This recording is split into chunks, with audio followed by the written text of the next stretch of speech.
17 de octubre de 2022, muy buenos días, bienvenidos a Contacto Directo, qué gusto estar de vuelta con ustedes. Vamos con nuestros invitados de hoy.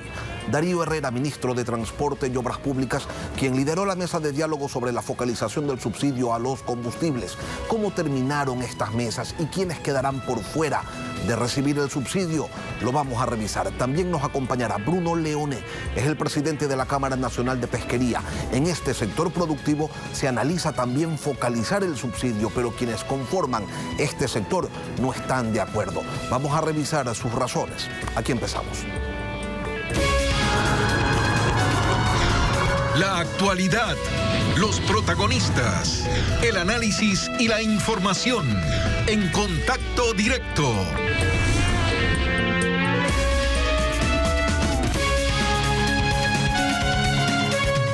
¿90 días pueden ser mucho o poco tiempo para un diálogo? Puede ser mucho si se tiene la voluntad política de llegar a un acuerdo. Puede ser poco si el objetivo final de la agenda no es lograr un consenso, sino construir la narrativa de un fracaso para justificar otras o las mismas conspiraciones. Los resultados están por verse. Lo cierto es que el proceso terminó y ahora debería venir la implementación de lo ya acordado, así como la continuación de aquellos aspectos que quedaron dibujados, pero que no están totalmente cerrados, como es el tema de la focalización de los subsidios a los combustibles. A la cabeza de aquella mesa estuvo Darío Herrera, ministro de Transportes y Obras Públicas. Buenos días, ministro. Bienvenido a Contacto Directo.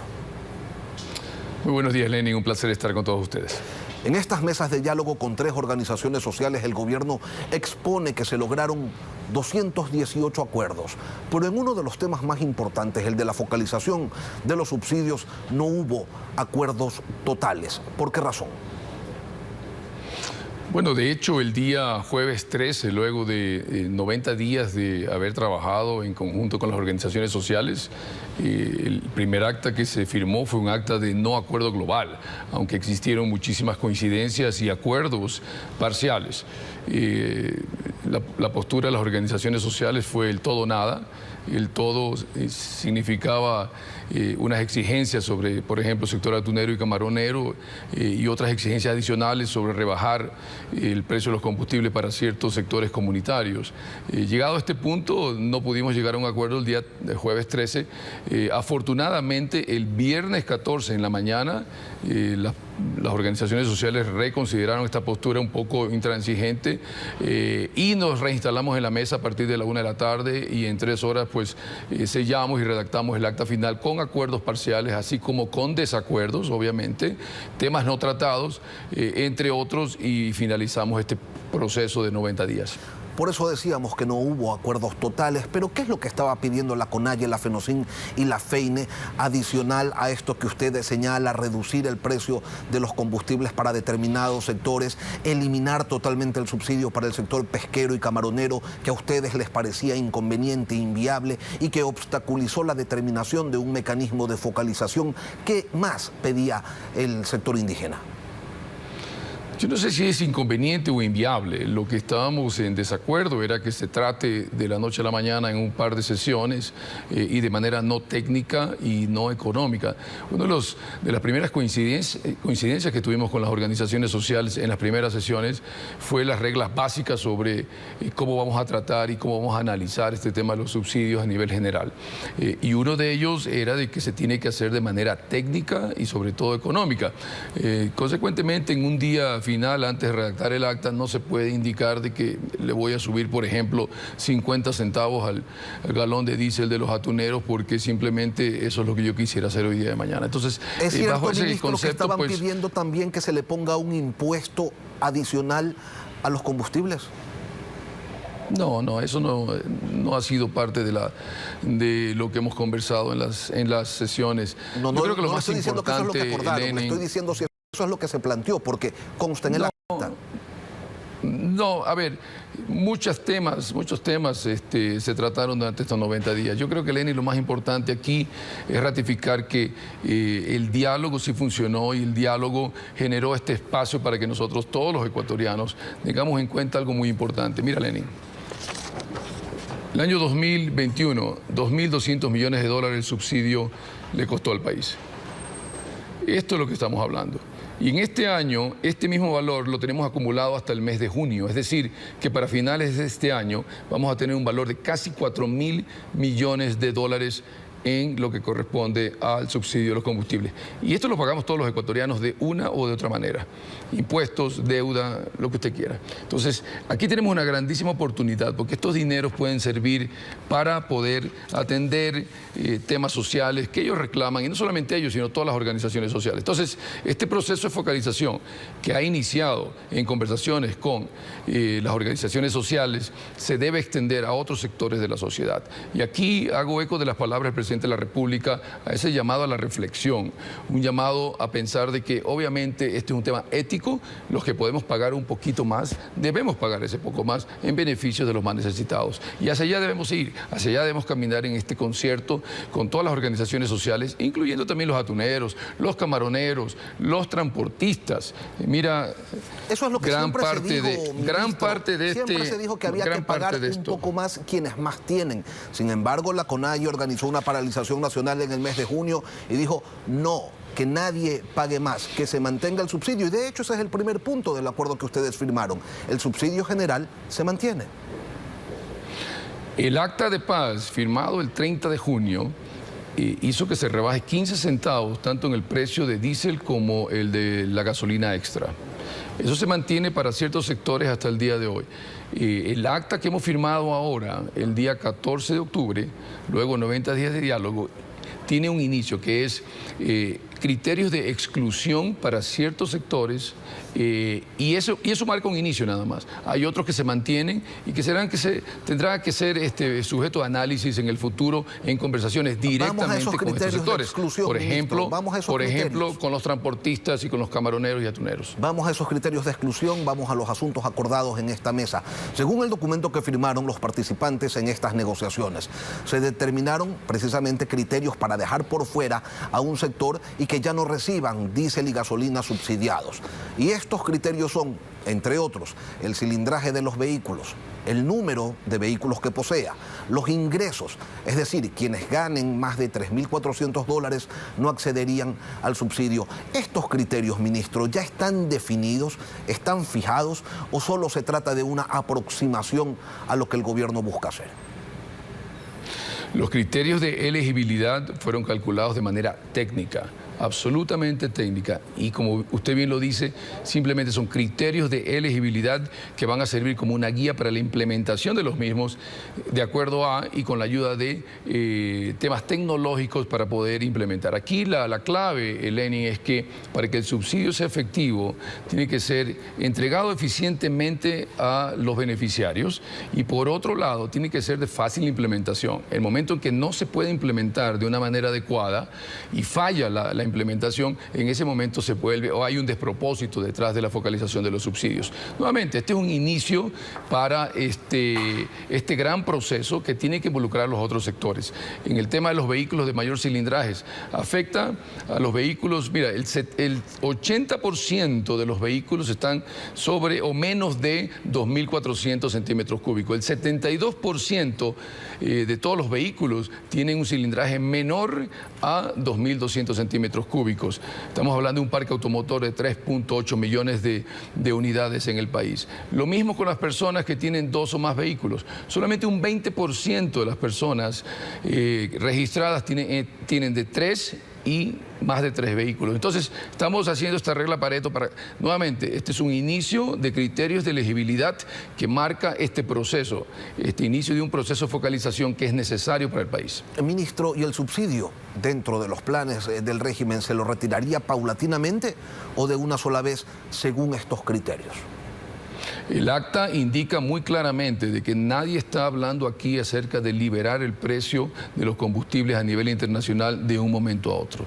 Lo que sí dice también el acta es que esto es una competencia por ley y por constitución del presidente de la República y obviamente de Petroecuador, que maneja la comercialización de los combustibles. Ni siquiera de este ministro. Nosotros como Ministerio de Transporte y Obras Públicas lideramos esta mesa en conjunto con las otras instituciones, pero por ejemplo en el sector camaronero y atunero tendrá tendrá que ser una conversaciones entre el ministro de la Producción con estos sectores para poder analizar la pertinencia o si existen áreas de oportunidad en ese campo para focalizar subsidios a los combustibles. De lo que usted me dice, deduzco que no es una decisión tomada, que es algo que todavía se tiene que analizar para estos dos. Bueno, los acuerdos que se han llegado, los 200...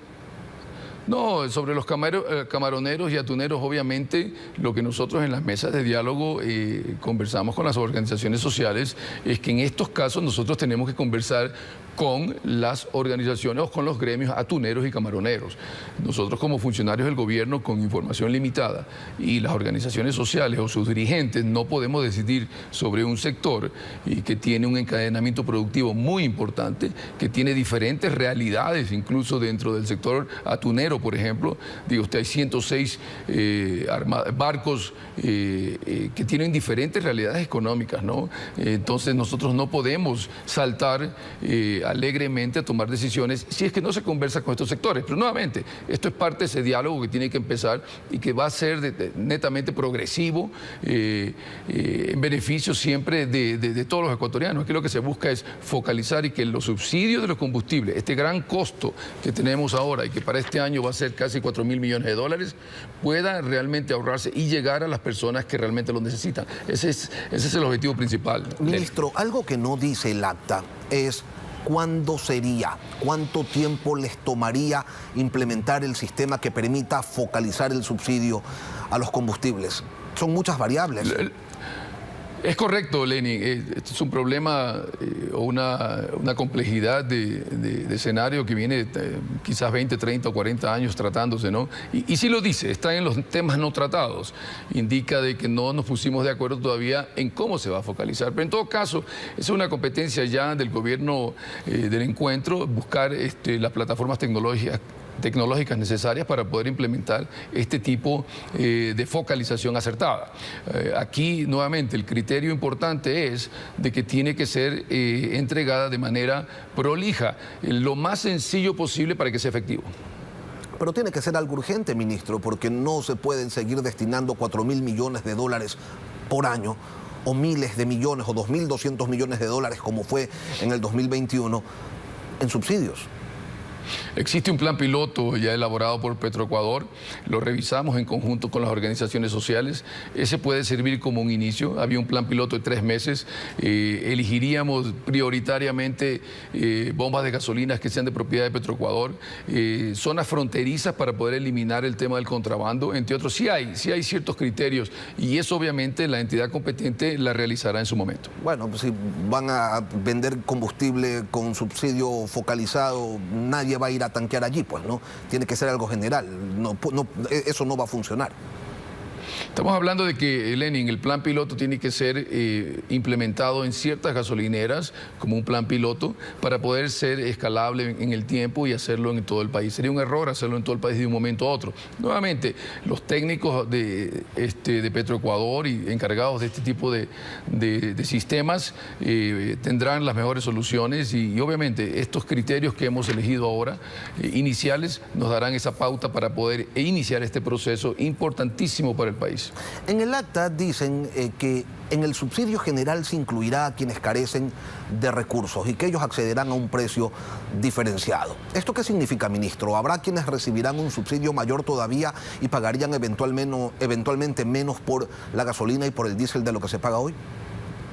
No, y eso fue un punto en desacuerdo con las organizaciones sociales. Ellos pedían 30, 40 centavos de rebaja sobre el precio ya rebajado y firmado y acordado en el acta de paz del 30 de junio, es decir, $1.75 por la gasolina extra. Nosotros nos opusimos a eso porque nuevamente, Lenin, y voy a mostrar el cuadro, esto es lo que nos cuesta a todos los ecuatorianos. Bajar de aquí es un despropósito, entonces eso fue uno de los temas de desacuerdo. Ahora, mantener este tipo de subsidios, es decir, mantener ese piso que tenemos hoy por hoy y que está generalizado en todos los ecuatorianos para ciertos sectores vulnerables, por ejemplo, personas jubiladas, por ejemplo, personas que tengan alguna actividad productiva personal que conlleve o que sea afectada gravemente por incremento del precio de los combustibles. Bien, se podría hacer, pero aquí tenemos un gran desafío también, Lenin, que lo vimos durante las mesas, y es que muchas de estas actividades tienen que ser formalizadas, ¿no? Usted tiene alrededor de un poquito más allá de 2 millones de contribuyentes en el SRI y tenemos 6, 7, 8 millones de personas económicamente activas, ¿no? Entonces, hay un tema de formalización que también sería muy beneficioso para el país. Ministro, el subsidio del transporte no se toca. No, no se toca, pero es un tema que lo hemos tratado con los transportistas, está dentro de la agenda que tratamos con ellos, tenemos 15, 16 puntos y siempre estamos renovando ciertos temas con ellos. En algunos hemos llegado a ciertos acuerdos, incentivos, entre otros. Aquí lo que tenemos que pensar, Lenin, y siendo sensatos al respecto, es cuando el 30 de junio el valor del diésel para el transportista bajó en 15 centavos, hay que preguntarse, ¿bajó la tarifa? Y bajó la tarifa de carga y bajó el precio del traslado en los buses, ¿no? Entonces, esto es parte de ese proceso de focalización. Y nuevamente, ese tema lo tenemos que tratar con los transportistas, ¿no? Porque se lo tiene que ver en un contexto general. Temas de seguridad, temas de incentivos para esa industria, entre otros. Ministro, con todo esto que se ha definido, excluir a ciertos sectores, a ciertas personas del subsidio, a ciertas industrias, quizás, ¿en cuánto se lograría reducir esos 4.000 millones de dólares que este año se prevé van a ser destinados a subsidiar combustibles? Una vez que empecemos con el proceso de implementación, especialmente las empresas o las instituciones que están a cargo de esto, podremos determinar eso, y sobre todo con el Ministerio de Finanzas. No quisiera adelantar un número en este momento porque dependerá mucho de estas oportunidades. Mira, el escenario ideal sería que esto no exista, es decir, que estos 2.200 millones en el 2021 y los casi 4.000 millones que nos va a costar a todos los ecuatorianos en el 2022, la idea es que no exista esto aquí, pero obviamente sin cerrar la economía de un momento a otro no es posible. El presidente lo dijo en su entrevista con Carlos Vera, hay que hacer cosas continuas, especialmente en el sector camaronero y atunero. Este es uno de ellos, pero solamente representa el 6% de toda esta torta, es decir, el 6% de este valor, 122 millones de dólares del año 2021, es solamente el sector atunero y camaronero, ¿no? hay otros sectores más importantes. ¿Dónde está el grueso del subsidio? El grueso del subsidio está en el sector automotriz, que es esta barra, o este color naranja. Sector automotriz 49%, el gas de uso doméstico con un 38%, el sector atunero y camaronero es el 6% y el de la pesca artesanal industrial es de un 4% adicional. Y de ese 49% del sector automotriz usted ha señalado que se afectaría, de acuerdo a lo acordado, apenas al 20%. La afectación un tercio realmente, un tercio de esa barra es el sector particular o de vehículos particulares. El 70% es básicamente el transporte público. Ahora, pese a todo lo señalado, pese a los acuerdos firmados, en la CONAIE hay voces que señalan que deben volver a las calles para presionar al gobierno a que cumplan con todas sus exigencias, cuando ustedes, que han estado 3 meses en esas mesas, intentando ponerse de acuerdo y construyendo consensos, cuando escuchan esos criterios, ministro, ¿qué es lo que sacan como conclusión? ¿Valió la pena? Yo voy a pecar de optimista, Lenin. Nuestra mesa fue la primera en instalarse y fue la última en cerrarse, primero con un no acuerdo, después con un acuerdo luego de la reconsideración de las organizaciones sociales. Yo personalmente asistía más allá del 95% de todas las reuniones, es decir, más de 150 horas de trabajo. Y mientras estábamos conversando, ya nosotros estábamos actuando. Aquí te voy a mostrar algo que es parte del acuerdo. Sitios de expendio de combustible para el sector pesquero. Aquí está un comunicado oficial. Ya tenemos habilitado en el muelle de Jaramijó la dotación de este tipo de combustible para el sector pesquero artesanal. Capacidad de 10.000 y 12.000 galones respectivamente, tanto para gasolinas como para diésel. Y ya está, ya comenzamos. Entonces, esto es parte yo creo, de este proceso, Lenin, que ha sido muy provechoso. Y aquí un dato importante. El relato durante este tiempo muestra un inicio y un final completamente diferente, con diferentes posiciones también dentro de las organizaciones sociales. Hemos roto paradigmas que ahora van a servir para ese baño de verdad que va a evitar que estas organizaciones eventualmente vuelvan a salir a la calle. Darío Herrera, ministro de Transporte y Obras Públicas. Gracias por acompañarnos, ministro, hoy aquí en Contacto Directo. A tu orden, Lenin. Gracias. Luego de la pausa volvemos con Bruno León, el presidente de la Cámara Nacional de Pesquería. Hay inconformidad en este sector por lo resuelto en las mesas de diálogo sobre el subsidio a los combustibles. El análisis al volver.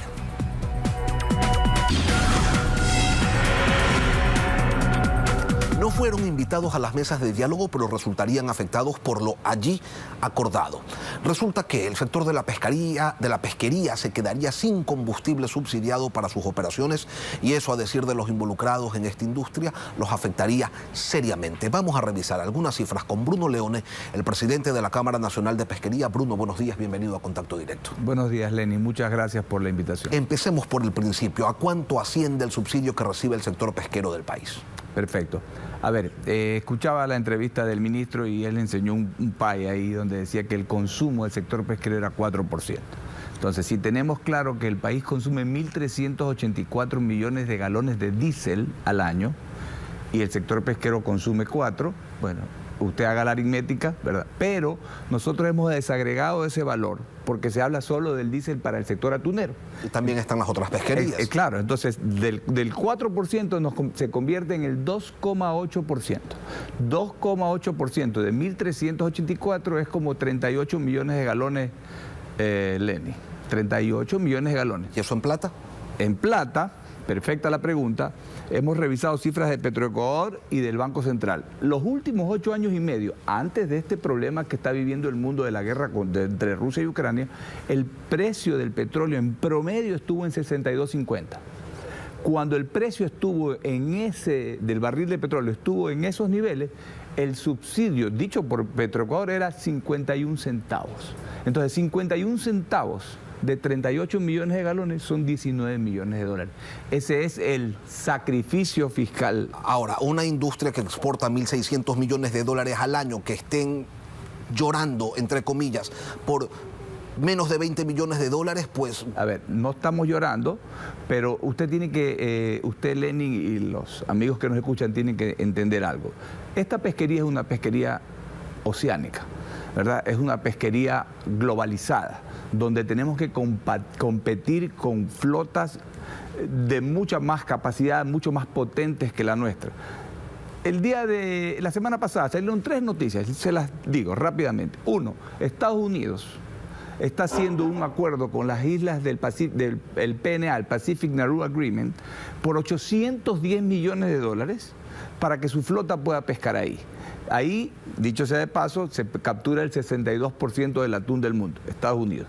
China tiene un esquema de subsidios inmenso. La ciudad de Shenzhen ha hecho un esquema de subsidio para construcción de barcos, para exportaciones, para el manejo de la pesca en alta mar. Se calcula que los subsidios en la pesca globalmente es de 35.000 millones de dólares. Ustedes solamente reciben el de los combustibles. ¿No lo pueden asumir? ¿No tienen capacidad económica para asumirlo? La flota no estaría en capacidad. En este momento el impacto del combustible en la estructura de costos de una embarcación es del 36%. Hemos hecho sensibilidades, ¿verdad?, con los precios subiendo a X porcentaje y con diferentes niveles de precios. Simplemente la flota no puede. Si se lo quitan, ¿qué pasa? Si se lo quitan, pues, hay un serio problema de operatividad. Y esa materia prima que produce la flota ecuatoriana es insustituible por 2 razones. Una, porque no hay disponibilidad en el mundo por las medidas de ordenamiento que cada vez son más fuertes. Y 2, por las normas de origen que cumple para las exportaciones a Europa y a Estados Unidos. Bruno, la CONAIE expuso en las mesas de diálogo que el negocio atunero está en manos de 22 familias, consta en el acta final, 22 familias que son propietarias de 109 embarcaciones que se benefician del diésel subsidiado. Que hay empresas, dice también el acta final, que poseen activos por 400 millones de dólares. Y entonces, ¿cómo es que lloran pobrezas? A ver, alguien me preguntaba eso, entonces yo decía, no, parafraseando un poco, el señor Jeff Bezos, él solito es dueño de una empresa que vende más que muchos países de América. Entonces, ¿cuál es el problema, no? Entonces, eso de las 22 familias, no sé de dónde han sacado ese dato. Yo creo que son muchas más. Pero en todo caso, si fuera una familia que genera una industria, ¿verdad?, que le da trabajo a más de 108.000 personas de manera directa, que genera más de 1.800 millones de dólares de exportación, este año vamos a llegar casi a las 2.000 millones. Parte de la pesca también es parte del encadenamiento productivo del camarón con la harina de pescado que produce. Esta es una industria que no solamente alimenta, ojo con esto, no solamente alimenta la economía del Ecuador por las divisas, por los impuestos, por los trabajos, también alimenta al pueblo, la soberanía alimentaria. Genera decenas de miles de puestos de trabajo directamente e indirectamente, ya son cientos de miles. Así es, porque la cadena de valor, este producto es el producto, el Ecuador siempre hemos hablado, ¿verdad?, de que Ecuador debe dejar de ser exportador de productos primarios para pasar a agregar valor. Pues esta industria lo hace. El 67% de los productos de la pesca son con valor agregado. Eso genera una cadena de valor hacia atrás inmensa. Bruno, una última cosa. El gobierno dice que ahora sí va a conversar con ustedes, que les va a plantear este asunto. ¿Ustedes tienen una contrapropuesta? A ver, nosotros nunca hemos dejado de conversar con el gobierno, en eso debo ser muy claro y reconocer tanto el viceministro de Pesca como el ministro Prado, siempre hemos estado en contacto con ellos, no solo para este tema, para la tarjeta amarilla, para la reserva hermandad, para todo. Tenemos esa cultura de privilegiar la interacción público-privada y ellos han entendido nuestros argumentos y nos han, cabe la palabra, defendido en las mesas. No nos dieron la oportunidad de ir a sentarnos ahí y poder hablar directamente con el señor Isa y con cualquiera de los otros señores indígenas para explicarles nuestra realidad. Yo me encantaría que mis coterráneos indígenas sean exportadores para que vean lo que eso significa y lo que significa tener una producción que se la puede vender al mundo y en la que hay que competir con el mundo. Entonces no es cuestión de decir, porque son grandes, entonces hay que castigarlo. O sea, tener éxito o una industria como el camarón. Por ejemplo, en el año 98, cuando hubo la mancha blanca y el camarón estuvo a punto de desaparecer, ahí entonces no importaba. Ahora, como les va bien, entonces ahora sí. La industria de la pesca, como la conocemos hoy, tiene 40 años. Cuando esto empezó, hace 40 años, habían 3 barquitos en el Ecuador y había un consumo limitado. Hoy día somos el segundo productor del mundo. Entonces, son cosas que hay que más bien incentivarlas, premiarlas. Mire, se viene una crisis alimentaria muy fuerte en el mundo producto de la falta de fertilizantes, producto de la guerra. Ya está sucediendo, ya hay inflación en productos alimenticios. ¿Quién es el que va a suplir esa necesidad alimentaria? Y seguramente deben ser aspectos a tratar en nuevas mesas de diálogo que el gobierno ha dicho que ahora sí los va a sostener con pesqueros, con camaroneros. Bruno León, presidente de la Cámara Nacional de Pesquería, gracias por acompañarnos hoy aquí en Contacto Directo. Aquí terminamos Contacto Directo, pero las noticias continúan en Televistazo en la comunidad. Que tengan todos un buen día.